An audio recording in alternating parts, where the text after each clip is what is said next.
तो लक्ष्मण ने भरत की सेना देखकर लक्ष्मण क्रोधित हो गए। तो राम ने उन्हें कहा कि इतना उतावलापन उचित नहीं है और इस तरह का व्यवहार ठीक नहीं है। भरत ने सेना पहाड़ी के नीचे रोक दी। नगरवासियों से भी वहीं ठहरने को कहा। कोलाहल थम सा गया। शोर, कोलाहल यानी शोर। उसकी जगह पुनः वन की नैसर्गिक शांति ने ले ली कि सब तरफ फिर से शांति हो गई। जैसा वन शांत रहते हैं, जंगल शांत था, वैसा ही फिर से शांति हो गई। भरत ने पहाड़ी को प्रणाम किया। शत्रुघ्न को साथ लेकर नंगे पांव ऊपर चढ़े। पाँव की गति अचानक बढ़ गई। भाई से मिलने की उत्कंठा में कि वे भाई से मिलना चाहते थे, राम से मिलना चाहते थे, तो नंगे पैर ही वे वहाँ से दौड़ चले। नीचे वन में उन्होंने सारे अयोध्यावासियों को सबको रोका और फिर वे नंगे पाँव ही वहाँ से चल पड़े और उनके पैरों की गति बढ़ गई क्योंकि वे भाई से मिलना चाहते थे अपने, और प्रतीक्षा नहीं कर सकते थे। पहाड़ी पर दूर से उन्हें एक छवि दिखी, पर वह राम थे, शिला पर बैठे हुए। पास ही सीता और लक्ष्मण बैठे थे। भरत दौड़ पड़े, राम के चरणों में गिर पड़े। उनके मुंह से एक शब्द भी नहीं निकला। शत्रुघ्न ने राम की चरण वंदना की, बोले वे भी नहीं। उन्होंने दोनों को उठाकर सीने से लगा लिया। सबकी आंखों में आंसू थे। जैसे उन्होंने दूर से देखा कि एक छवि उन्हें देखी, एक छाया सी उन्हें देखी कि राम एक पहाड़ी पर बैठे हैं और सीता और लक्ष्मण उनके पास ही बैठे हैं, तो वे वहाँ से दौड़ पड़े और सीधे राम के चरणों में गिर पड़े और उनके मुँह से एक शब्द भी नहीं निकला। और शत्रुघ्न भी उनकी चरण वंदना, चरणों की पूजा करने लगे। राम ने दोनों को उठाकर अपने गले से लगा लिया। सभी की आंखों में आंसू थे। भरत साहस नहीं जुटा पा रहे थे बड़े भाई को यह सूचना देने का कि पिता दशरथ नहीं रहे। अब भरत के अंदर वो साहस नहीं था, वो हिम्मत नहीं आ रही थी कि वो कैसे बताए राम को कि पिता अब नहीं रहे। यह एक दुखद समाचार है भ्राता, बहुत कठिनाई से उन्होंने कहा। पिता दशरथ नहीं रहे।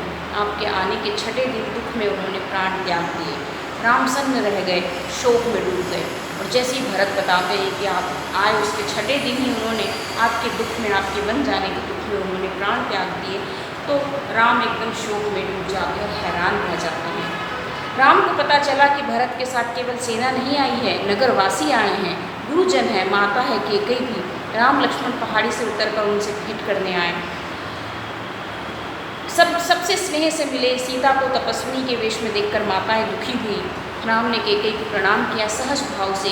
कैकेयी मनी मन पछता रही थी कि राम ने जब सुना कि सभी साथ में आए और सेना नहीं है, अयोध्यावासी उनके साथ आए हैं, माताएं आई हैं, मुनिजन आए हैं, तो वे पहाड़ी से नीचे उतर कर आते हैं सभी से मिलने के लिए।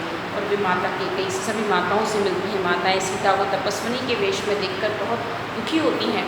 माता कैकेयी से वे मिलते हैं बिल्कुल सहज भाव में, जैसे कुछ न हुआ हो।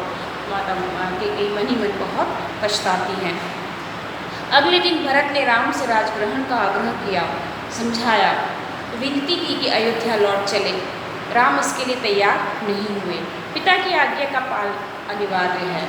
पिता की मृत्यु के बाद मैं उनका वचन नहीं तोड़ सकता। अब भरत को राजकाज समझाया। उन्होंने बताया भरत को किस तरह से राजकाज। उन्होंने कहा कि मैं पिता की मृत्यु के बाद उनके वचन को बिल्कुल नहीं तोड़ सकता और पिता की आज्ञा का पालन करना अनिवार्य है, बहुत ही जरूरी है। कहा कि अब तुम ही गद्दी संभालो, यह पिता की आज्ञा है और तुम भी पिता की आज्ञा का पालन करो और राजकाज को संभालो। उन्होंने भरत को समझाया कि किस तरह से राज चलाना है, क्या करना है, सब कुछ उन्होंने भरत को समझाया और कहा कि तुम भी पिता की आज्ञा का पालन करो।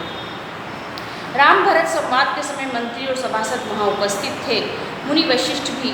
भरत बार बार राम से लौटने का आग्रह करते रहे।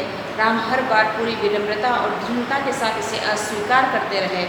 महर्षि वशिष्ठ ने कहा, राम, रघुकुल की परंपरा में राजा ज्येष्ठ पुत्र ही होता है। तुम्हें अयोध्या लौटकर अपना दायित्व निभाना चाहिए, इसी में कुल का मान है। मुनि वशिष्ठ भी कहते हैं कि जो ज्येष्ठ यानी बड़ा पुत्र होता है वही राजकाज संभालता है और अपने कुल के लिए, कुल के मान के लिए, अयोध्यावासियों के लिए तुम्हें वहाँ लौट जाना चाहिए। राम ने बहुत संयत स्वर में कहा, बहुत संभल के मुनि वशिष्ठ को उन्होंने उत्तर दिया कि चाहे चंद्रमा अपनी चमक छोड़ दे, सूर्य पानी की तरह ठंडा हो जाए, हिमालय शीतल न रहे, समुद्र की मर्यादा भंग हो जाए, परंतु मैं पिता की आज्ञा से विरत नहीं हो सकता। मैं उन्हीं की आज्ञा से वन में आया हूँ। उन्हीं की आज्ञा से भरत को राजगद्दी संभालनी चाहिए। राम किसी तरह लौटने को तैयार नहीं हुए। भरत के चेहरे पर निराशा के भाव थे। वे विफल हो गए थे, विफल यानी असफल हो गए थे राम को मनाने में। आप नहीं लौटेंगे तो मैं भी खाली हाथ नहीं जाऊंगा। आप मुझे अपनी खड़ाऊ दे दें, मैं 14 वर्ष उसी की आज्ञा से राजकाज चलाऊंगा। तो भरत बहुत निराश हो जाते हैं। राम अयोध्या वापस लौटने के लिए मना कर देते हैं। राम पूरी दृढ़ता से कहते हैं कि चाहे कुछ भी हो जाए, लेकिन मैं अपने पिता की आज्ञा की अवहेलना नहीं करूँगा। जो उन्होंने आज्ञा दी है वो मानूंगा। और भरत से कहते हैं कि तुम्हें भी वो आज्ञा माननी चाहिए। तो भरत बहुत निराश हो जाते हैं। वो सभी तरह से राम को मनाने की कोशिश करते हैं, लेकिन राम नहीं मानते हैं। तो फिर वे कहते हैं कि ठीक है, मैं आपकी जड़ाऊ, मतलब जो पैरों में पहनते हैं ना, खड़ाऊ पहनते हैं पैरों में, जो ऋषि मुनियों की जो चप्पल होती है अलग तरह की होती है, तो वे उसे पहनते हैं। तो भरत कहते हैं कि मैं इन्हें ले जाऊंगा और इन्हें गद्दी पर बिठाऊंगा, और अब फिर यही मुझे इन्हीं से मैं 14 वर्ष तक राजकाज चलाऊंगा। भरत का यह आग्रह राम ने स्वीकार कर लिया, अपनी खड़ाऊ दे दी। भरत ने खड़ाऊ को माथे से लगाया और कहा, 14 वर्ष तक अयोध्या पर इन चरण पादुकाओं का शासन रहेगा। सबको प्रणाम कर राम ने उन्हें चित्रकूट से विदा किया। राम की चरण पादुकाओं को एक सुसज्जित हाथी पर रखा गया। प्रतिहारी उस पर चंवर डुलाते रहे। प्रतिहारी चंवर, दासी जो होता है ना, चंवर होता है ना, वो एक वाइट कलर का वो झाड़ू जैसा होता है ना, जो ऐसे पंखा झलते हैं जिसमें, है ना, जिसमें ऐसे पंखा झलते हैं। तो उनकी चरण पादुकाओं को, उनकी खड़ाऊ को हाथी पर सज्जित करके ले जाया गया, है ना, एक राजा की तरह उसे सम्मान दिया गया। अयोध्या पहुंचकर भरत ने पादुका पूजन किया। कहा कि ये पादुकाएं राम की धरोहर है, मैं इनकी रक्षा करूंगा, इनकी गरिमा को आँच नहीं आने दूंगा। भरत अयोध्या में कभी नहीं रुके। तपस्वी के वस्त्र पहने और नंदीग्राम चले गए। जाते समय उन्होंने कहा, मेरी अब केवल एक इच्छा है, इन पादुकाओं को उन चरणों में देखूं जहां इन्हें होना चाहिए। मैं राम के लौटने की प्रतीक्षा करूंगा 14 वर्ष तक। तो भरत ने इतना बड़ा त्याग किया। उन्होंने भी राजगद्दी पर उन चरण पादुकाओं को रखा, उनकी पूजा की और कहा कि मैं भी अयोध्या में नहीं रुकूंगा।